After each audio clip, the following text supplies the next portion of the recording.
Hello guys, my name is Vikram. Welcomes you to Strive for Progress. Topic आपको पता लग गया होगा, चलिए स्टार्ट करते हैं।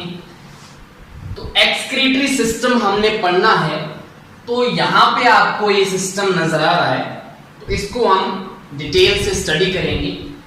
तो सबसे पहले आपको यहाँ पे जो टू टाइप्स की क्या नजर आ रही हैं, किडनीज नजर आ रही हैं। कहां पे होती हैं? रिब केज के जस्ट नीचे होती हैं। अगर हम लोकेशन की बात करें तो जो स्पाइन है उसके आइदर साइड होंगी, लेफ्ट और राइट दोनों साइड। क्लियर? अब यहां पे हैं बीन शेप्ड होती हैं किडनीज, फिस्ट की साइज की होती हैं। अब यहां पे देखो आप, ये तो क्या हो गया, एक तो ये किडनी है और एक ये किडनी है, दो किडनीज होगी। यहां पे जो आपको ये वाली जो ट्यूब दिख रही है इसको बोलते हैं वीना केवा। वीना केवा हो गया, जिसमें क्या होगा, इम्प्योर ब्लड होगा।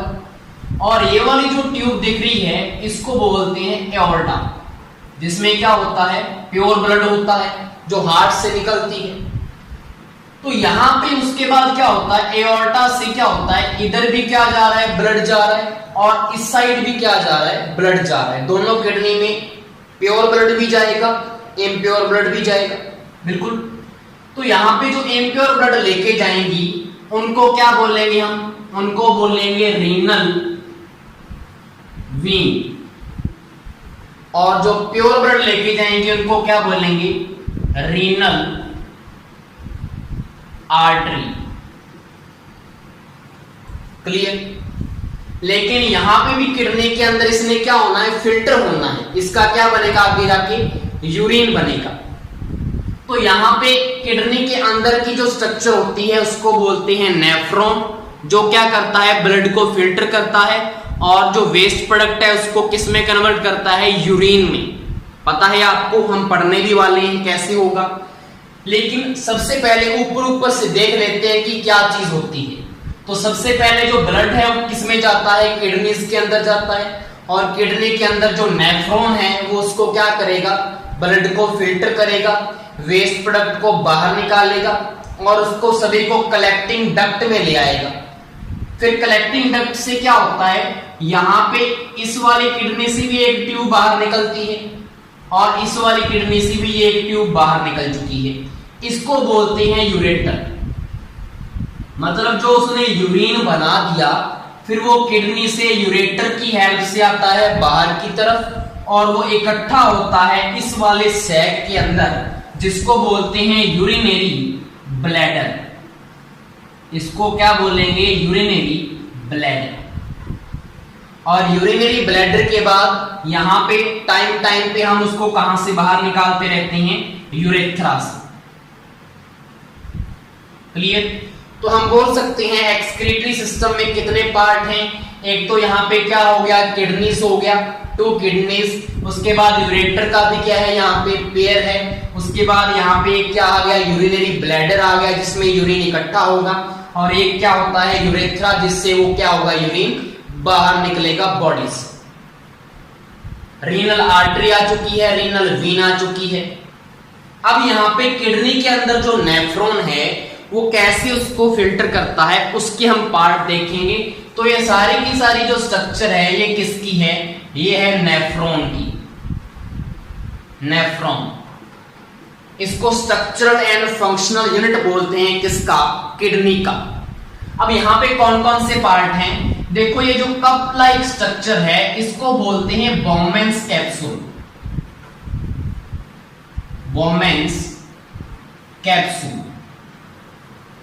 और यहां पे जो आपको ये वाली चीज दिख रही है, बहुत टाइनी क्या है, ब्लड वेसल्स हैं, इसको बोला जाता है ग्लोमेरुलस।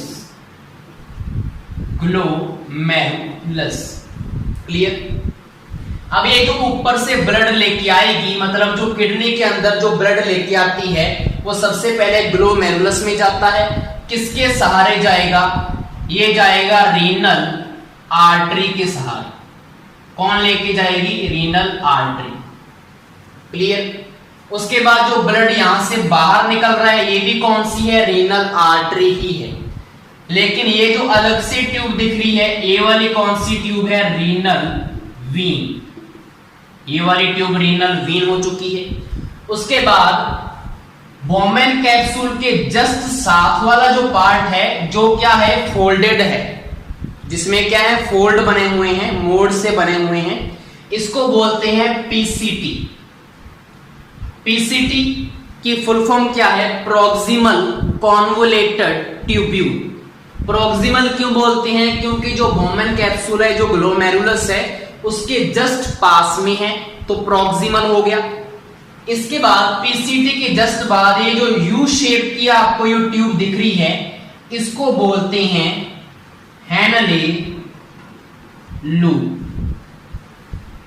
लूप ऑफ हैनले बोलते हैं इसको, जो आपको यू टाइप की ये जो ट्यूब दिख रही है। इसके बाद यहां पे दोबारा यहां पे फोल्ड बन चुके हैं, इसको बोलते हैं डीसीटी। डीसीटी की फुल फॉर्म क्या है? Distal convoluted tubule. डिस्टल क्यों बोला? क्योंकि ग्लोमेरुलस से क्या है? दूर है तो डिस्टल, पास है तो प्रॉक्सिमल। आगे वही है कन्वोलेटेड ट्यूब्यूल, कन्वोलेटेड ट्यूब्यूल, और बीच में क्या है? Loop of Henle.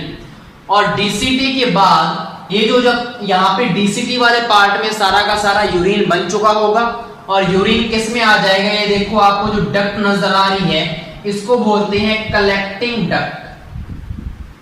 Collecting duct. Collecting duct में जब ये यूरिन आ जाएगा, उसके बाद ये सारा किस में जाना है? किडनी में। एक क्या होगा? यहाँ पे पेल्विस वाला पार्ट होगा, पेल्विस वाले पार्ट से वो यूरेटर में आएगा, और यूरेटर से होता हुआ यूरिनरी ब्लैडर में इकट्ठा हो जाएगा। टाइम टाइम पे यूरेथ्रा से उसको बाहर निकाल देंगे। क्लियर? अब होता क्या है देखो, सबसे पहले रीनल आर्टरी क्या लेके आती है? ब्लड लेके आती है। टाइनी जो है, बहुत सारी छोटी छोटी यहाँ पे ब्लड वेसल्स हैं, जिसको क्या बोलते हैं? ग्लोमेरुलस। यहाँ पे क्या होता है? ब्लड फिल्टर होता है। ब्लड फिल्टर कैसे होगा? क्योंकि ये जो ग्लोमेरुलस है, इसकी जो वॉल है बहुत ही थिन होती है, पतली वॉल होती है, जिसमें से जो स्मॉल पार्टिकल हैं, स्मॉल स्मॉल पार्टिकल हैं, वो तो यहाँ पे क्या हो जाते हैं? यहाँ पे इधर पास हो जाते हैं इस वाले पोर्शन से। लेकिन जो लार्ज पार्टिकल्स हैं, लार्ज पार्टिकल कौन कौन से? जैसे प्रोटीन हो गया, ब्लड सेल्स हो चुकी हैं, वो यहाँ पे पास नहीं होंगी, तो वो दोबारा किस में चली जाएंगी? इस वाली ब्लड जो है वेसल, इसी में चली जाएंगी। कौन कौन सी? यहाँ पे कौन कौन सी चीज आ चुकी है? ब्लड सेल्स आ चुकी हैं, आरबीसी, डब्ल्यूबीसी, प्लेटलेट्स वगैरह, और साथ में क्या आ चुके हैं? प्रोटीन्स वगैरह आ चुके हैं, जो कि क्या है? लार्ज पार्टिकल्स हैं। लेकिन यहाँ पे क्या चले गए हैं? यहाँ पे चले गए हैं स्मॉल पार्टिकल। और स्मॉल पार्टिकल कौन कौन से? जैसे कि वाटर हो गया, वाटर भी इसी से पास हो जाएगा। जो छोटे छोटे न्यूट्रिएंट्स हैं, वो भी इसी में चले जाएंगे, और जो वेस्ट प्रोडक्ट है, वो भी इसी में चला जाएगा। उसके बाद क्या होता है? ये जो पीसीटी वाला पोर्शन है, प्रोक्सिमल कन्वोलेटेड ट्यूब्यूल, इसी के सहारे सहारे ये जो है ट्यूब जा रही होती है। तो ये क्या करते हैं? हमें पता है कि जो यहाँ पे न्यूट्रिएंट्स हैं, वो यहाँ पे चले गए पीसीटी वाले पार्ट में, तो लेकिन वो हमारी बॉडी को चाहिए, तो बॉडी को उसको क्या चाहिए? रीअब्सॉर्ब करना है। तो रीअब्सॉर्बिंग का काम किसका है? पीसीटी का। पीसीटी क्या करता है? जो भी यहाँ पे वेस्ट के साथ जो वाटर जा रहा है और जो न्यूट्रिएंट्स जा रहे हैं, उनको दोबारा क्या करेगा? रीअब्सॉर्ब कर लेगा, और रीअब्सॉर्ब करके किस में डाल देगा? वापस इसी वाली ब्लड वेसल्स में डाल देगा, जिसमें हमने ब्लड को प्योर करना है। दोबारा उसको ब्लड में डाल दिया, वाटर को भी जो हमारी बॉडी को चाहिए, और न्यूट्रिएंट जो स्मॉल स्मॉल थे, जो आगे जा रहे थे वेस्ट के साथ, उनको भी दोबारा इकट्ठा करके किस में डाल दिया? ब्लड में डाल दिया। ठीक है। उसके बाद ये सारा का सारा वेस्ट किस में जाता है? हैनले वाले लूप में। और हैनले लूप में क्या होता है? जो भी साल्ट वगैरह हमारी बॉडी को चाहिए, जैसे NaCl वगैरह हो गया, जो भी साल्ट हमारी बॉडी को रिक्वायरमेंट है, यहाँ पे हैनले लूप में उसको भी क्या कर लिया जाता है? अब्सॉर्ब कर लिया जाता है, और किस में डाल दिया जाता है? ब्लड वेसल्स में डाल दिया जाता है। तो वो भी चीज चाहिए थी, वो भी ले ली हमने। उसके बाद यहां से होता हुआ ये जाता है डीसी वाले पार्ट में, डीसीटी वाले पार्ट में। ठीक है। अब यहाँ पे भी क्या होती हैं ब्लड वेसल्स, यहाँ पे भी इसके टच में होती हैं। अब देखो हमने बहुत सारी चीजें डाल दी ब्लड वेसल्स में।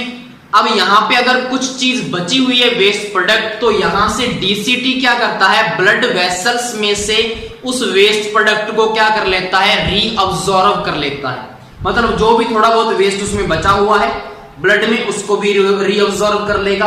और फिर यहाँ पे सारा का सारा क्या बचता है, सिर्फ वेस्ट प्रोडक्ट बचता है, जिसको हम क्या बोलते हैं, यूरिन। तो यहाँ पे मतलब क्या बन चुका है, सारा का सारा यूरिन बन चुका है डीसीटी में। फिर सारा का सारा डीसीटी में जो यूरिन बना है वो किस में आ जाएगा, कलेक्टिंग डक्ट में आ जाएगा। अब ये जो कलेक्टिंग डक्ट हैं ये बहुत सारे क्या होंगी, नेफ्रॉन से जुड़ी होंगी। यहाँ पे भी कोई ना कोई नेफ्रॉन होगा, इधर भी नेफ्रॉन होगा, इधर भी नेफ्रॉन। तो बहुत सारे यहाँ पे क्या होंगे, नेफ्रॉन अपना जो सिक्रीशन है वो कलेक्टिंग डक्ट में डाल देंगे। मतलब यूरिन सारा कलेक्टिंग डक्ट में आ चुका है। फिर वहां से वो किस में जाएगा, किडनी का लास्ट वाला पोर्शन होगा पेल्विस। पेल्विस किससे कनेक्ट होगा, यूरेटर से। तो वो किस में डाल दिया जाएगा, यूरेटर्स में डाल दिया जाएगा। और फिर यहाँ पे इकट्ठा होके बाहर, अंदर वाली सारी इंटरनल स्ट्रक्चर पता लग गई। अब मैं आपको थोड़ा सा और इंटरनल स्ट्रक्चर बता देता हूं, किसकी, किडनी की। किडनी का जो ये बाहर वाला पोर्शन है, बिल्कुल लास्ट वाला, इसको बोला जाता है कैप्सूल। क्या बोलते हैं इसको, कैप्सूल बोला जाता है, बिल्कुल लास्ट वाले पोर्शन को। इसके जो मिडल में यहाँ पे क्या होंगे, बहुत सारे नेफ्रॉन पड़े होंगे, तो मिडल वाले पोर्शन को बोला जाता है मेड्यूला। क्या बोल लेंगे उसको, मेड्यूला बोल लेंगे, ठीक है। उसके बाद कैप्सूल और मेड्यूला के बीच में एक पोर्शन आपको और मिलेगा जिसको बोलते हैं कॉर्टेक्स, ठीक है। कैप्सूल बिल्कुल लास्ट वाला, और जहां पे नेफ्रॉन वगैरह होंगे उसको मेड्यूला वाला पार्ट, और मेड्यूला और कैप्सूल के बीच में जो पार्ट है उसको बोलते हैं कॉर्टेक्स। क्लियर हो गया। और यहाँ पे जो यूरेटर है, यूरेटर के बिल्कुल थोड़ा सा आगे की तरफ ये वाला जो पोर्शन होता है इसको बोलते हैं पेल्विस।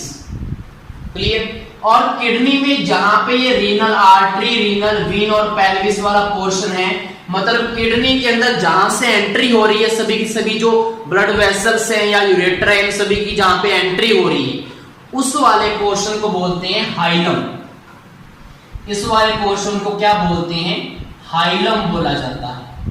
ये थोड़ी सी इंटरनल स्ट्रक्चर है, बस आपको पता होने चाहिए पार्ट्स। लास्ट वाला कैप्सूल, फिर मेड्यूला, मेड्यूला कैप्सूल के बीच में कॉर्टेक्स, फिर उसके बाद नेफ्रॉन, इंटरनल स्ट्रक्चर आ चुकी है जिसकी ये सारी चीज आ जाएगी। उसके बाद फिर यूरेटर के जस्ट आगे क्या था, पेल्विस था, ठीक है। जहां से ये सारी चीज एंटर कर रही है उसको हाइलम बोल लेंगे। तो ये था सारा का सारा एक्सक्रीटरी सिस्टम। होप सो आपको ये समझ में आ गया होगा। Thank you.